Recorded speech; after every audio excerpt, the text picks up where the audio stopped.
Steve from Boxing UK in association with Supreme CBD. First of all, Adam, I have to say, we've seen each other off camera, but it is genuinely lovely to see you back ringside at the boxing event, mate. Thanks, Steve. It's really good to see you as well. It's nice to have been back in the last few months, enjoying being around the sport again. And yeah, it was a long time out with my bladder cancer, but you know, it's life is precious and got a very different perspective now. It's just nice being in and around it again, doing my different ventures, and yeah, enjoyable, especially a night like tonight where you got a really, really good fight, topping a bill. Matchroom always put on a terrific show. I've worked with him for so many years, and it's like coming home in a way. So yeah, it was nice to be here tonight. What did you think of the outcome of the main fight? Quite wide, I would have thought, for some people. Yeah, I think it was too wide on the cards, but the right guy won.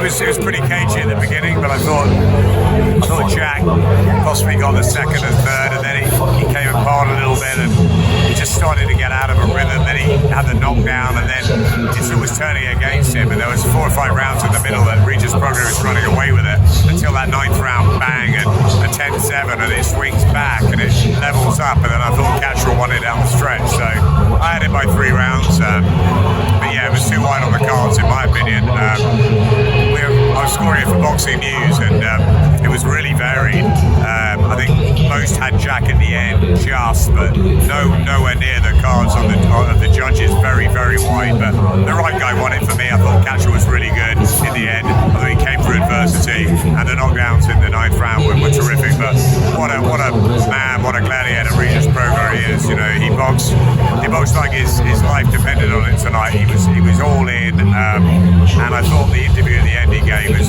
one of the most refreshing I've heard in a long time from somebody who's come over and lost a fight. I thought he was absolutely brilliant, and he's like that. He's a great guy. I've shared a game of chess or 2 with him in the past, and I wish him well. But it was Jack Catchell tonight, and he can go and fight for his world title now. Brilliant. I know you're dashing, Adam, so I'm going to throw 3 very quick ones at you. You are almost inextricably linked to Anthony Joshua's career. Where does AJ go now? I don't think he should fight Dubois next. I've said that from the beginning. I think that he should wait and see what happens with Usyk and Fury, and then maybe bring him back in the springtime. I think he needs a bit of a rest. No doubt he'll want to go back in with Daniel Dubois, but the Fury fight's a bigger fight, so maybe just wait and see what happens December 21st, and Dubois takes a fight in the meantime. But AJ will be back, and I'd like to see the Fury fight next year. That links on to point number 2. Usyk Fury met each other again this week. 2 very different characters, I thought, compared to how they were the first press conference for the first fight.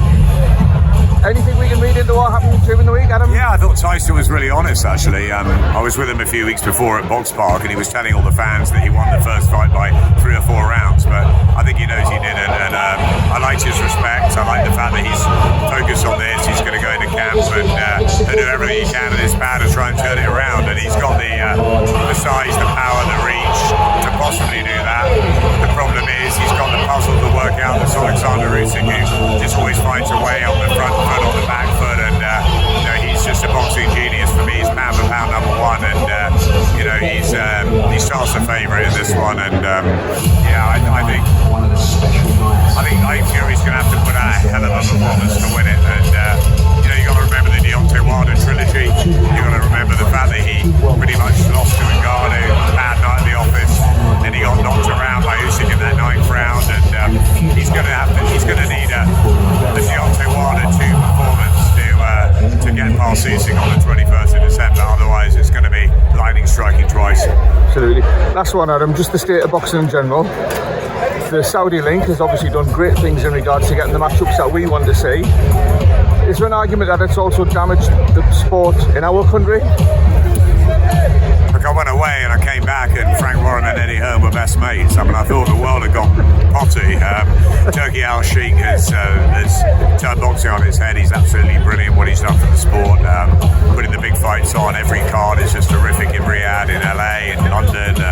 Yeah, we've had some really good times, and I think the most important thing is that the fighters are getting the fights they want, and they're getting the money they want. So that's the key. The fights like this tonight are important to have in Britain. You know, we're working very hard at GBM to put on the shows there, the competitive shows. We're getting packed out crowds, and yeah, upper level here. They've you know, for elite boxing, they've got thousands in the co-op tonight, and yeah, absolutely carry on the big cards in Saudi and all around the world, in America too. But we need big nights in Britain, and tonight was one of those. So yeah, a good blend, and I think boxing's in a great place. It is. Big up Izzy Asif as well. Big up Izzy Asif, yes, he's an infectious character to be around. I'm loving working with him. It's been a number of months now, working with him at GBM, working with Ollie Weingarten at Summit, working with the great team at RTF and Loungers TV as well, and a bit of Talk Sport, PFL. I've done a few things in the last few months, so it's been good. But yeah, I'm enjoying it, and yeah, Izzy and I are going well together with Mitch Costello. Don't forget about him. He works so hard behind the scenes, doesn't get the credit. A bit like Frank Smith and George Warren. He's a guy that stays out of the limelight. But yeah, we've got a big show coming back in a few weeks' time. We're going to be announcing it next week. Who's on the show? But it's a big competitive fights, and yeah, a little bit of a heavyweight flavour as well. So yeah, something for everybody. A pre-Christmas cracker from GBM, and then 2 weeks later we'll be in Saudi for the big one. Absolutely, Adam. I'll let you down. It's lovely to see you. Nice to see you, Steve. Take Thanks, care, Adam. mate.